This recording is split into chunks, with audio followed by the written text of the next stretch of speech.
For a brief, about a couple of minutes, I want to talk about the whole debate of Michael Jackson losing the title as the greatest, of having the best selling album of all time to the Eagles.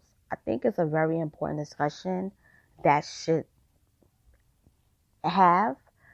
And I'm going to explain to you really the whole sinister plot about it and why the Eagles were able to dethrone Michael in the United States, because it's not like that all over the world. And I'm going to explain to it why they've been waiting for this for decades.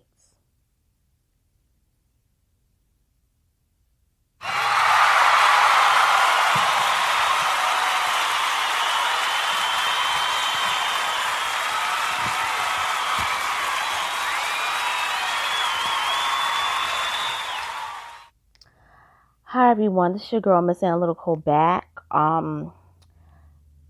When I found out about a couple of weeks ago that the Eagles regained that title, or to say Michael Jackson lost it, I was a little stunned. And I had to say, how were they able to do it? From what I've been following through the years of Michael Jackson's album sales, since he released Off the Wall, Michael Jackson has been consistently selling above platinum status. And he's reached like 4 million even when he released Off the Wall. It was only when he released Invisible that he only sold 2 million. But that was because of the lack of promotion from Sony. However, since he released Thriller, he's been consistently selling 30 millions. And the album during its promotion went double diamond, as you could say, which is it sold like over 20 plus million. But even up until the passing, he had went triple diamond. Now, this album Thriller was of new and original material. It was a concept album based in celebrating the genre of pop, but from the side of R&B, the influence of R&B. And at that time, Michael Jackson's goal, because I did a report about this when I was in high school, Michael Jackson's goal for Thriller was to be a best-selling album of all time. This was his goal. This wasn't something that just happened. This was the aim. The Thriller album was to give you that thrill of listening to music that you would enjoy for the rest of your life, and it would stand the test of time. That's what Thriller was. It wasn't about, monsters and ghosts and, Halloween. It was the thrill of it all. That's what it was, and that's what it did. But when you hear and read about a group like the Eagles dethroning Michael, for fans, it's a little bit heart-wrenching.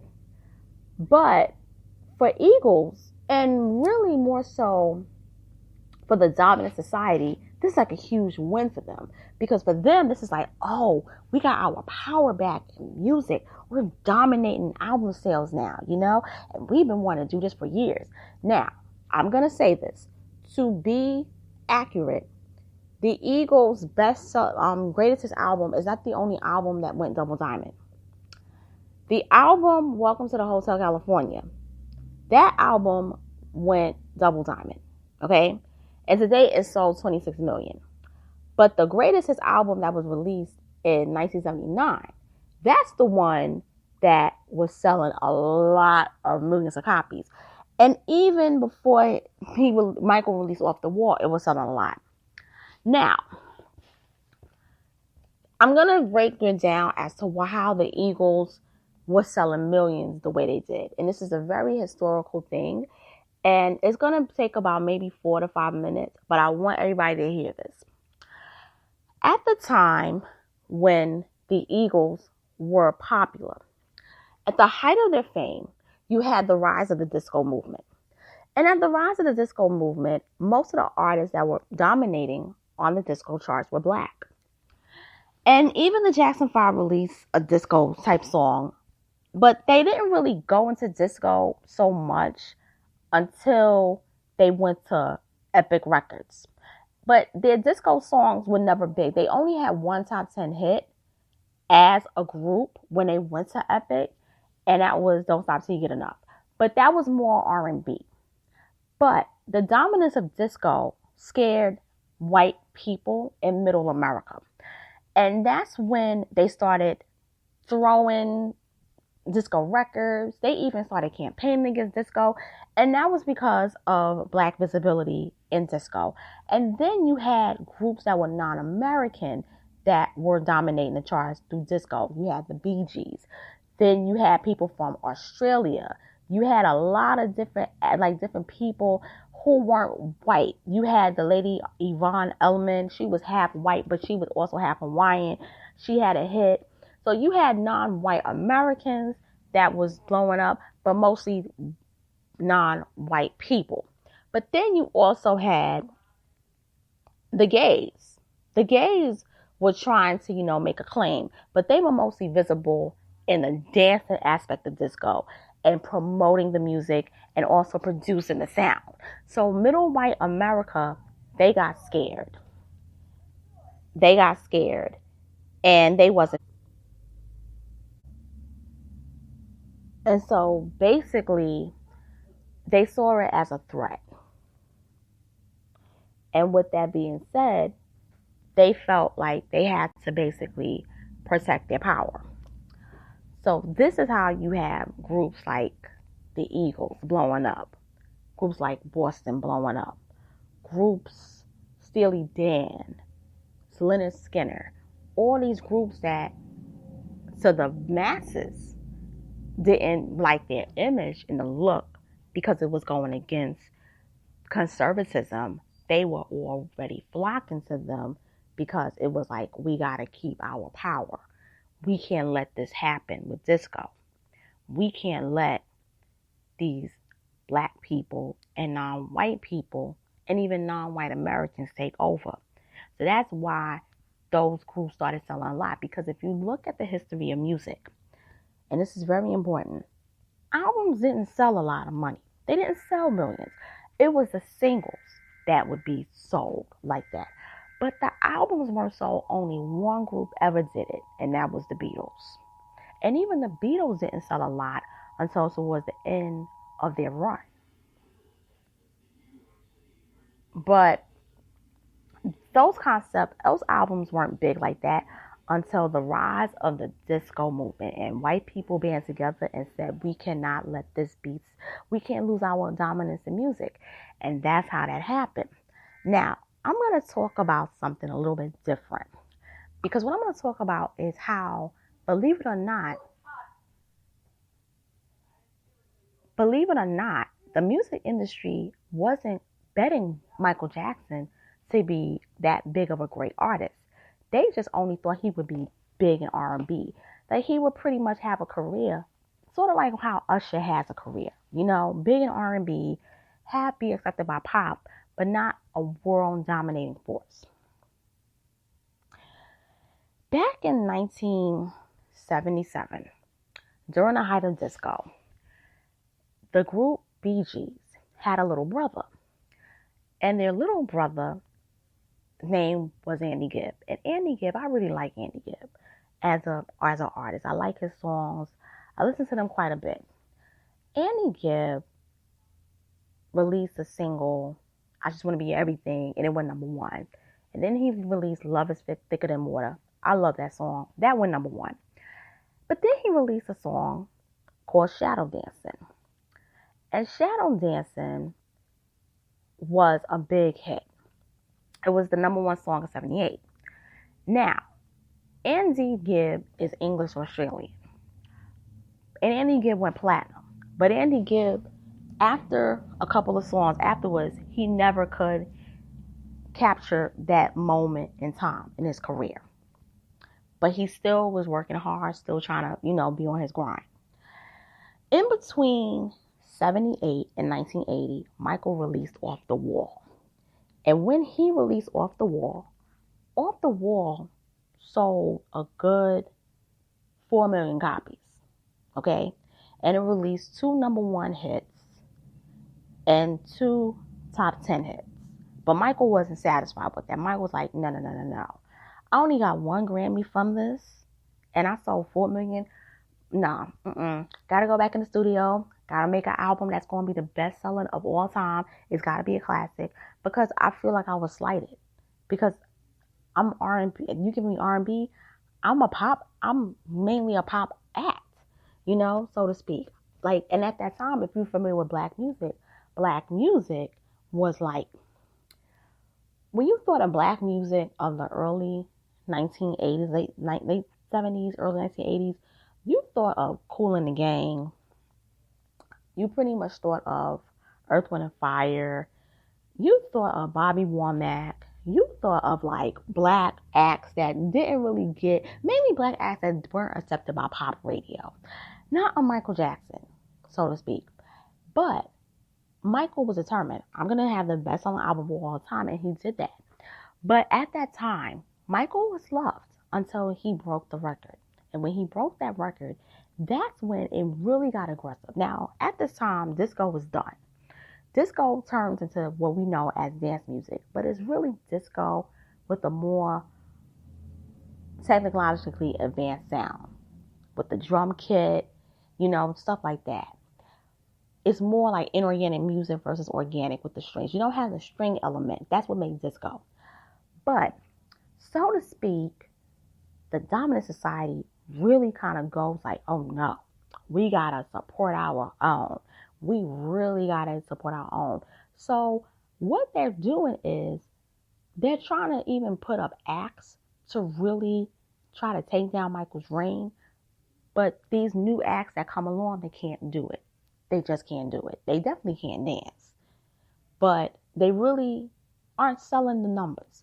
So after a while, it's like those record labels, they're like, we're going to give up on this. So instead, what they do is they start promoting these quote unquote classic artists of the past. And they start coming out and reissuing greatest hits albums. They start advertising those albums on Life and Time magazine commercials. I don't know if you're familiar with that, but going into the late 80s, early 90s, they get aggressive with it. And they start promoting these albums, and you see that every commercial in between a television show, a news segment, even a movie. You even see it advertised on CNN. This is a known fact. Now, once something is heavily promoted, and if you like that type of music, you're going to go out and buy it. It's just the way it is. So everywhere you went in a record store, even when you would get a magazine, you would look at the advertisement of albums, and they would sell these greatest hits albums of these classic artists, or even the albums of the past when they were first released. They would sell it for $7.99. If you bought 4 of them, you could get it for as cheap as maybe $5.99. This is a known fact. And this is how albums such as the Eagles' greatest hits were able to sell, because older people don't really go out and buy albums. They may go to the concerts, but they're not going to go out and buy the albums, because a lot of these people have what? Children that they're raising.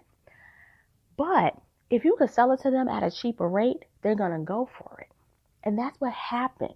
They started heavily promoting those classic albums. They started saying, oh, this is a classic. And these albums at the time, a lot of them didn't sell the numbers that they sold currently. But because of mass promotion, that's how it happened. So while Michael is still steadily selling Thriller, all this is happening behind Michael's back. Michael's not really probably paying attention to it because he's still the king, but they're slowly trying to creep up on him. Now, I'm going to explain to you how this little controversy occurred. Michael passed away, and I'm going to explain to you why that had an effect. Michael passing away, the people that were running the estate, they don't know how to promote for shit. Now, when he had passed away, they were promoting a lot of stuff. They were really releasing new music for like the first 2 years. And so to speak, they dropped the ball afterwards. And they didn't really promote really good songs from the unreleased material. They had him with artists that he wouldn't worked with if he was alive. They had this man's music be co-opted. And I believe they dropped the ball when Justin Timberlake was on the track Love Never Felt So Good. I said, this is the end. The fans don't like Justin Timberlake because of what he did to Janet. Bitch, people don't even like Justin Timberlake. Just because. And to have him in that type of relationship connected to the legacy of Michael, it was a slap in the face. That was an injustice. And I said, his estate is not going to sell a lot. And even though it did a couple of years afterwards, in 2017, he went from making like $800,000 to only $72,000. 800 million to 72 million. And they still haven't paid off his debts, to be honest with you. And this man, to be fair, they did not preserve the legacy of his music the right way. And this man just turned 60. His birthday is 60. He made the diamond anniversary. Why would you not re-release the music of Michael Jackson's Thriller or the videos of him turning 60 or his collection? This could have been a compilation set, the Diamond Collection. You could have had Off the Wall, Thriller, Bad, Dangerous, the History Volume 1 and 2. You could have had Invincible. You could have had like these 6 albums that he released on Sony. You could have re-released the 35th anniversary of Thriller. You could have did that every 5 years. But you dropped the ball. It's like once y'all release that Escape album, y'all didn't care anymore. And that album is the worst selling album of his career because it only went gold. So you tell me this. And then also too, on iTunes, you can buy the album, but for what I was told, you can buy the album of music, but it doesn't really count, unlike Google, where if you stream a song, it counts as an album. I got an issue with that because from where I come from, if you stream the song, you stream the song. That shouldn't be counted as an album. I was taught that it's 1,500 streams equals one album unit. Now it's one stream because of the Eagles. Now I'm going to tell you about this whole thing. The Eagles streams. It's only connecting with them having the best-selling album in the U.S. They promoted it as of all time. Only in the U.S. because of streams, not because of pure album sales. And this is why I call it a controversy, because they use that hook to get that top spot. Second of all, the estate of Michael Jackson, they didn't push it right. They didn't push a lot of things. They could have had albums exclusively on Google, exclusively on iTunes. That was a perfect opportunity to say, we're going to release unreleased music that you can only get on iTunes and Google Play. That's all. They could have got it like that. But they dropped the ball because they're only out there to make money. Now, I'm going to say how I feel about the whole best-selling artist album thing. An album that's the best-selling album should only be an album where you're selling actual original music. It should not be a greatest hits because it's a compilation album. Compilation albums should not be considered best-selling albums. It shouldn't. No. It should be original material. I don't think that's fair. I don't think it's fair. But to me, I just feel that the whole thing was rooted for decades in racism, and they couldn't get Michael while he was alive, but they were able to get him almost 10 years after he passed away. And it's a lesson to all that you can accomplish so much here in America, but you can't escape white supremacy. You can't escape it. It's hard to escape, and unless we have the money we're not going to be able to topple this thing over. Because this whole thing was rooted in economics, white capitalism. And with that being said, this is your girl, Miss Analytical, signing off. I hope that you make comments about this, because this is never going to end. This is not going to end. Okay? People are going to be talking about this for weeks. And have a good day. Take care.